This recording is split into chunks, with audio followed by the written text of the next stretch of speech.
This is chapter 25, a cup of life, I call it. Are we sure that God has finished his work in us? That's what Edie asked me. 4 months earlier, my family and I had moved into Ray and Edie's home, and supposedly for 2 weeks while we waited for our promised home to be vacated.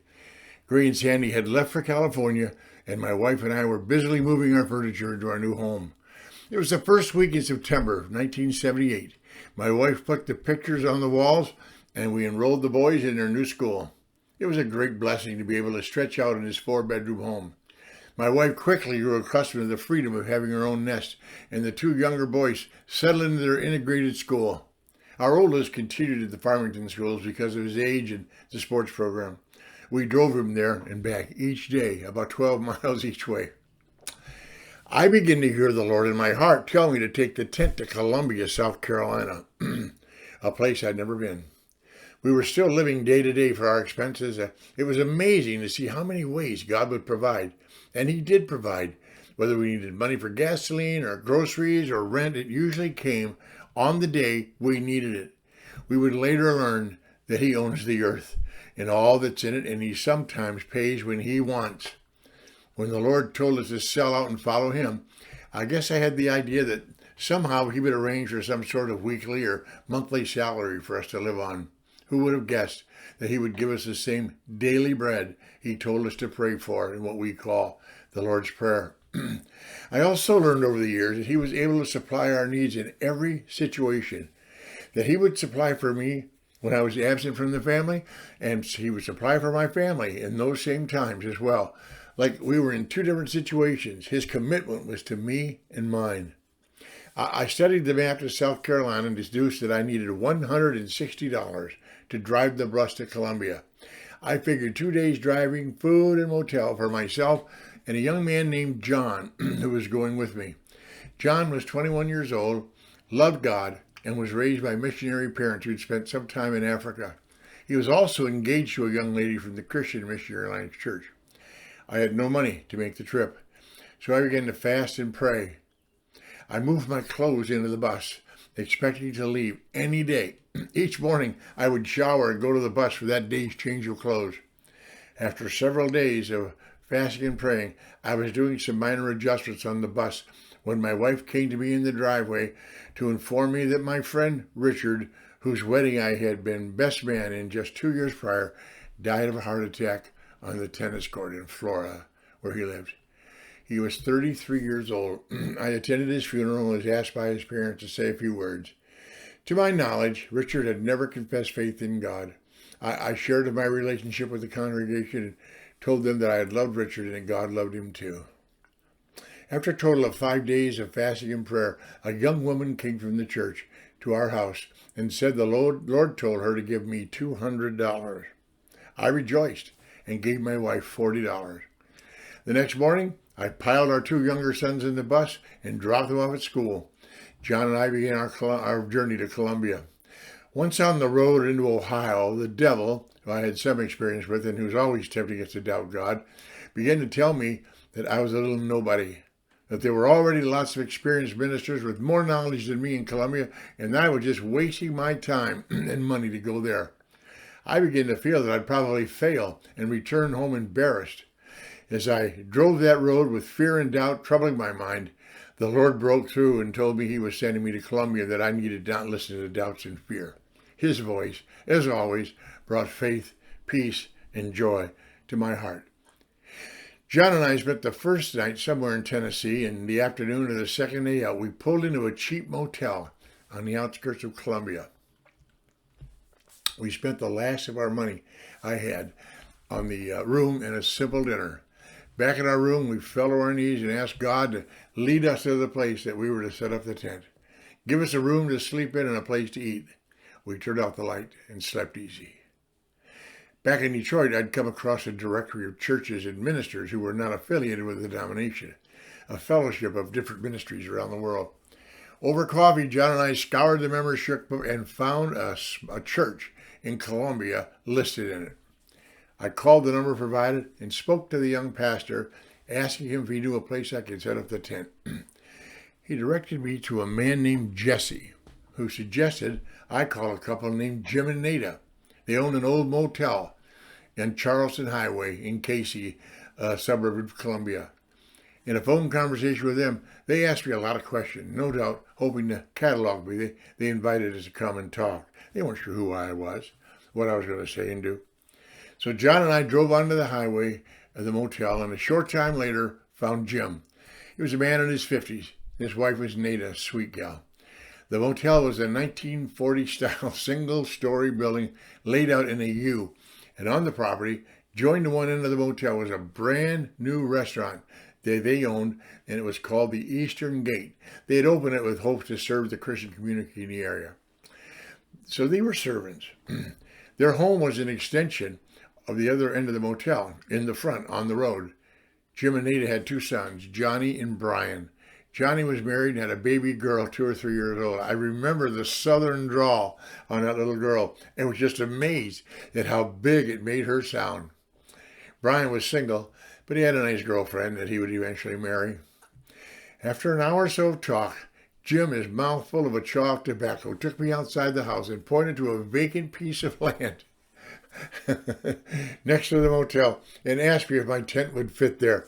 I confirmed it would, and John and I got to work setting it up.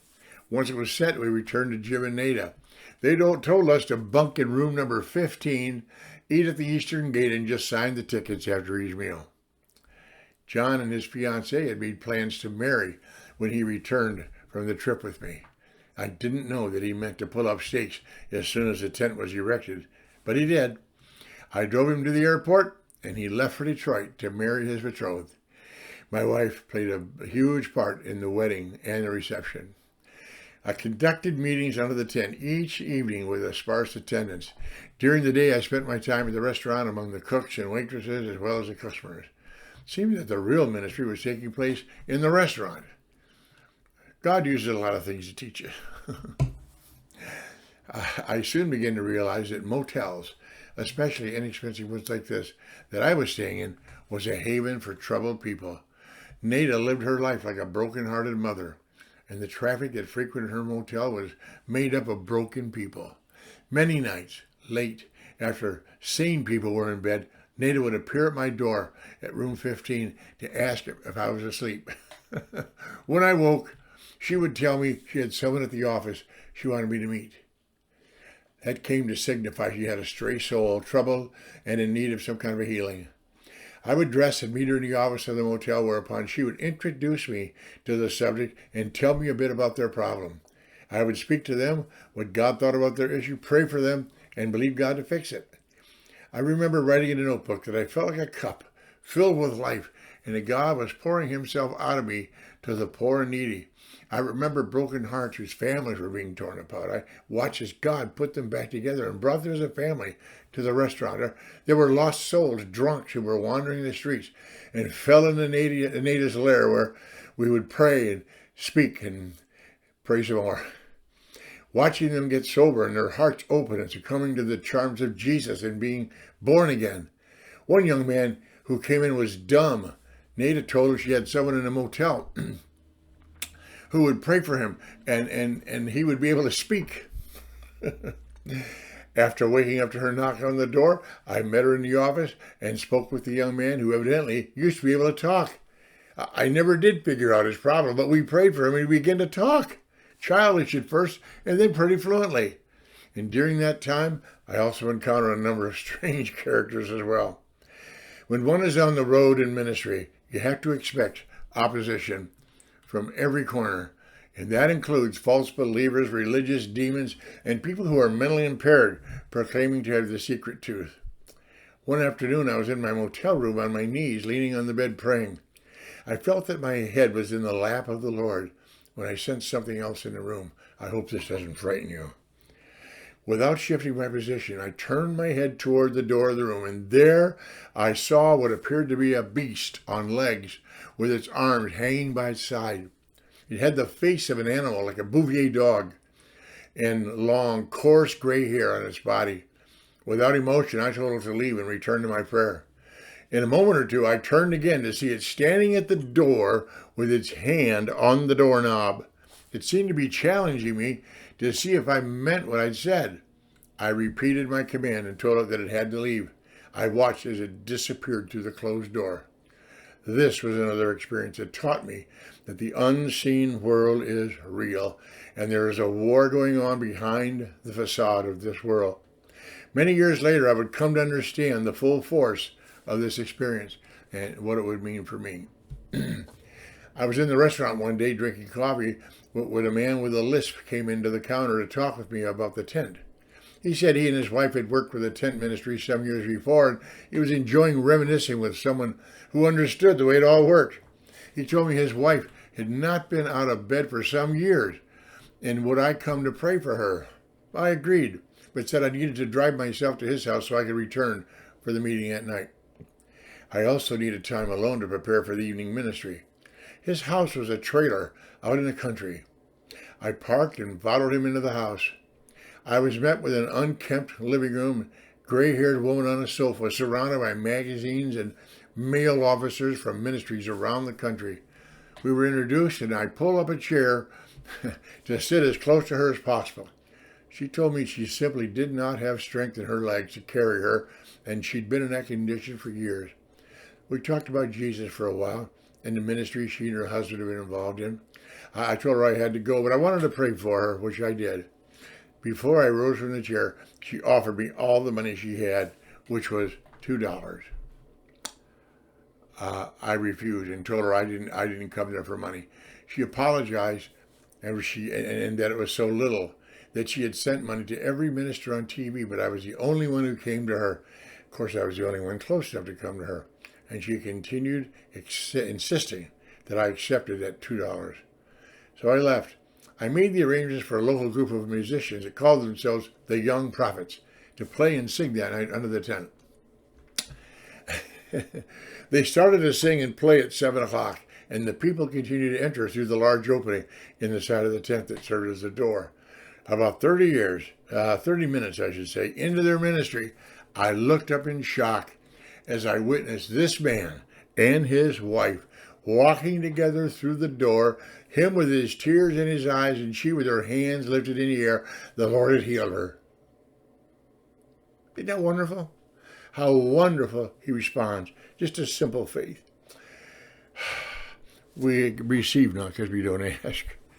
I had met a number of other people as well, people that would be a part of my life for many years to come. One of the people I met, Jesse, whose wife was named Diane, was a graphic artist. He had come to Jesus about the same time as I did. Wayne was single and close to our age. Our fellowship was daily, and they introduced me to many other people from the area as well. We gathered in a room in the restaurant for a time of worship, and we took communion together. During that time, I spoke to Jesse that God had made him a teacher in Israel. We construed the term Israel to mean the church. In less than 10 years, Jesse and Diane had relocated to Eldoret, Kenya, Africa, and there they spent almost 20 years traveling into the bush where white men were never seen, teaching the Word of God to locals in the villages and conducting teaching conferences in the larger cities for African ministers.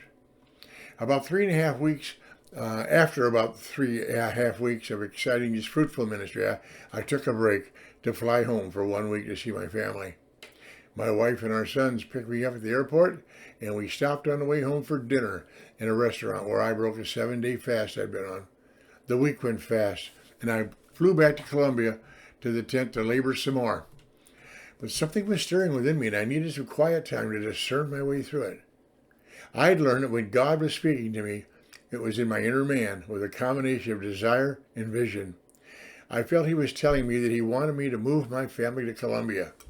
One of the hardest things in following what we believe to be the voice of God is all the static we have to deal with in our own understanding. I thought about what a move would mean to my wife and the boys with me traveling the countryside with a tent.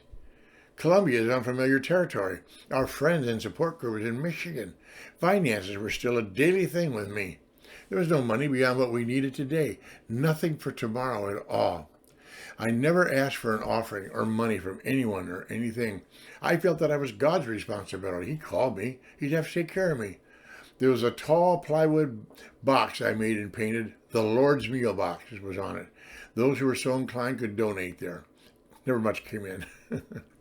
I called my wife with the news that I thought I was hearing, and she agreed with me. We would we would sell the house in Detroit and move to Columbia if I felt that's what God was saying. Once we agreed with God, he began to talk to me about our house.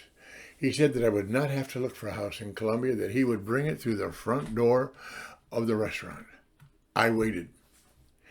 Within a few days, one of the young prophets came to the restaurant to confirm the rumor he had heard that I was moving to Columbia. He then told me he had a home that was vacant and maybe I'd like to rent it. He wanted to show it to me. I learned that I should expect an anointing in my heart when the will of God was being executed in my steps. I had no such anointing for this house, but I did look at it. It was a nice house, but I told him that I didn't think so, that I'd let him know if I changed my mind. I knew I wouldn't. A day or so later, another brother came into the restaurant looking for me. He said he had a house in the country that was vacant and he had taken a job in Alabama and needed to have the house occupied. On the way to the house, the Lord confirmed to me that this was indeed our house.